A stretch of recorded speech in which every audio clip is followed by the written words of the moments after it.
रांची से बड़ी खबर आपको बता देते हैं। परिमल नाथवानी मुख्यमंत्री आवास से निकले। करीब 1 घंटे तक मुख्यमंत्री हेमंत सोरेन से बातचीत हुई है। हालांकि मीडिया से उन्होंने कुछ भी नहीं कहा, मीडिया के सवालों से बचते नजर आए। परिमल नाथवानी ये बड़ी जानकारी, पूर्व राज्यसभा सांसद हैं और बिजनेसमैन हैं, उद्योगपति हैं। मुख्यमंत्री हेमंत सोरेन से बातचीत की है। निर्दलीय चुनावी मैदान में उतरना चाहते हैं। पर्चा भी उन्होंने खरीदा है, लेकिन अब समर्थन जुटाने में लगे हुए हैं। परिमल नाथवानी मुख्यमंत्री आवास पहुंचे थे। 1 घंटे तक मुख्यमंत्री हेमंत सोरेन से उनकी बातचीत हुई है। हालांकि जब वो बाहर निकले तो मीडिया ने उनसे बातचीत करने की कोशिश की, लेकिन उन्होंने मीडिया से कुछ भी नहीं कहा। मीडिया के सवालों से बचते नजर आए। ऐसा लग रहा था, उनका चेहरा और हाव भाव देखकर लग रहा था कि जो चीज़ वो चाह रहे थे झारखंड के मुख्यमंत्री से, वो संभवतः उन्हें नहीं मिला, आश्वासन नहीं मिला या फिर समर्थन देने की बात नहीं हुई।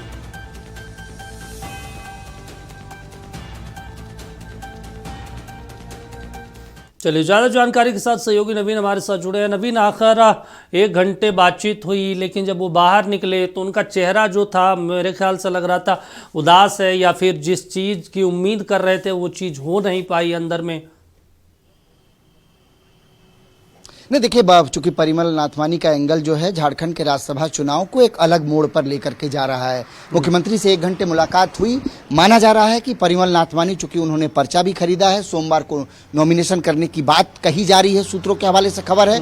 अब देखना बहुत महत्वपूर्ण होगा कि क्या परिमल नाथवानी ने सारे आंकड़े सेट कर लिए हैं, क्या बीजेपी के साथ उनकी बातचीत हो गई है, क्या हेमंत सोरेन ने समर्थन को लेकर के सहमति दी है। इन सब के बीच 2 एंगल है जिसको मैं समझने की कोशिश करूंगा। मेरे 2 वरिष्ठ सहयोगी मेरे साथ हैं।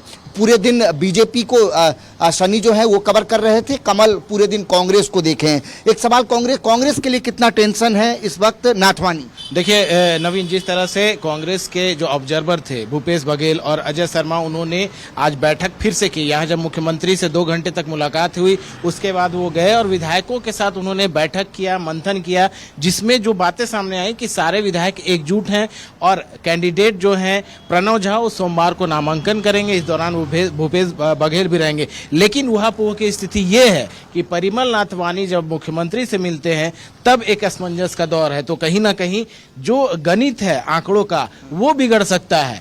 अगर बीजेपी के कैंडिडेट उतरते हैं या नहीं भी उतरते हैं, परिमल नाथवानी अगर नामांकन करते हैं, गठबंधन में राह है, ये स्पष्ट हो गया। बिल्कुल। अब अगर परिमल नाथवानी निर्दलीय भी उतरते हैं तब भी यहाँ पर जो वोट है वो बिखरेगा और खेल होगा वहाँ पर। चलिए, सनी पूरे दिन बीजेपी में रहे, नितिन नवीन को आपने सुना, देखा, समझा।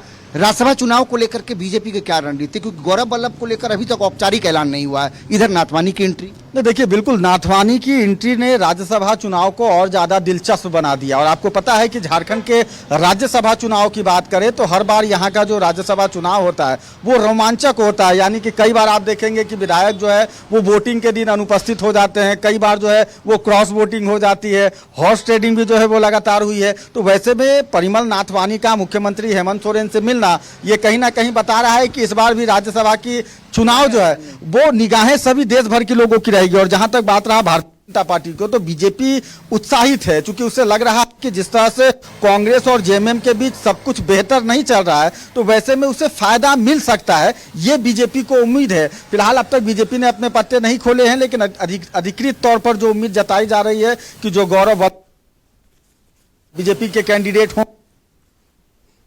प्रदेश कार्यालय, चूंकि रांची में है, झारखंड दौरे पर है, तो उनसे भी मुलाकात हुई है। उम्मीद है कि बीजेपी जल्द अपने पत्ते खोलेगी और समर्थन हो सकता है बीजेपी अपना प्रत्याशी ना दे। ये एक एंगल बहुत कम। देखिए, बिल्कुल नाथवानी की अगर बात करें तो उनका पहले का जो ट्रैक रिकॉर्ड रहा है, यानी कि काम करने का जो तरीका रहा है वो काफी रहा है। आप पूरे रांची झारखंड में देख लेंगे, नाथवानी के द्वारा इससे पहले भी काफी बेहतर काम किए गए हैं। और जाहिर सा बात है कि एक बड़े उद्योगपति हैं, राजनीतिक घराने से ताल्लुकात रखते हैं, इस बात से इनकार नहीं किया जा सकता है। बिल्कुल हो सकता है, अगर चलाएं तो ये मुमकिन हो सकता है। कमल, एक आखिरी सवाल, गठबंधन का क्या होगा अगर नाथवानी की? देखिए, लगातार जिस तरह से नवीन जेएमएम ने नाराजगी जताई कि उनसे बातचीत नहीं की गई और कैंडिडेट उतार दिया गया। प्रणव झा को कैंडिडेट बिना बताए उतारने के बाद ये रार है और ये लगातार सतह पर दिख रहा है, लगातार लोगों में विरोध है। कहीं ना कहीं जेएमएम इसको लेकर के इसको कहें तो पचा नहीं पा रहा है कि उनसे बात नहीं की गई। तो कहीं ना कहीं अगर परिमल नाथवानी उतरते हैं मैदान में तो पूरा खेल बिगड़ सकता है, वोट इधर से उधर होंगे और नतीजा जो होगा कुल मिलाकर दिख रहा है कि कांग्रेस जेएमएम में सब चीज ठीक नहीं है। बिल्कुल साफ तौर पे दिख रहा है, सारी चीजें सामने दिख रही हैं। चलिए ठीक है। शुक्रिया। तो दीपक, आपने देखा परिमल नाथवानी की 1 घंटे तक मुलाकात हुई, देखना बहुत महत्वपूर्ण होगा। मैं बार बार ये कह रहा हूँ कि झारखंड का राज्यसभा चुनाव दिलचस्प मोड़ पर है। चलिए ठीक है नवीन, तमाम जानकारी देने के लिए, तस्वीरें दिखाने के लिए शुक्रिया आपका। तो आपको बता दें झारखंड में राज्यसभा चुनाव को लेकर अब जो है गहमा गहमी भी बढ़ गई है, दिलचस्प हो गया है। लेकिन देखना होगा, अभी भारतीय जनता पार्टी ने भी पत्ते नहीं खोले हैं और जेएमएम और कांग्रेस ने अपना उम्मीदवार एक एक उतार दिया है।